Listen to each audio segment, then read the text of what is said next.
Sub divisional મેજિસ્ટ્રેટને તેમના કાર્યક્ષેત્ર હેઠળ આવેલા તમામ પોલીસ સ્ટેશનો તથા પોલીસ આઉટપોસ્ટની સમયાંતરે તપાસણી કરવાની સત્તા આપવામાં આવી છે.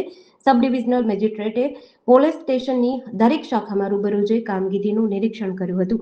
વિવિધ રજિસ્ટરો, કેસોની નોંધ, વહીવટી કામગીરી, દસ્તાવેજોની જાળવણી તેમજ કાયદો અને વ્યવસ્થા જાળવવા માટે કામગીરીની વિગતવાર ચકાસણી કરાઈ હતી. કાયદો અને વ્યવસ્થા વધુ અસરકારક રીતે જળવાય તે હેતુસર પોલીસ ઇન્સ્પેક્ટર ચોટીલાને જરૂરી માર્ગદર્શન આપ્યું હતું.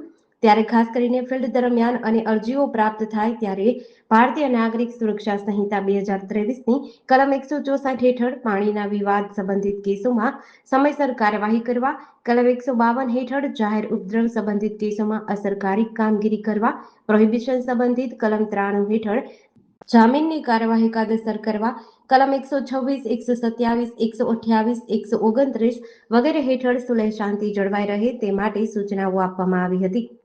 જેડીસી ન્યૂઝ સાથે કલ્પેશ વાઢેર, સુરેન્દ્રનગર.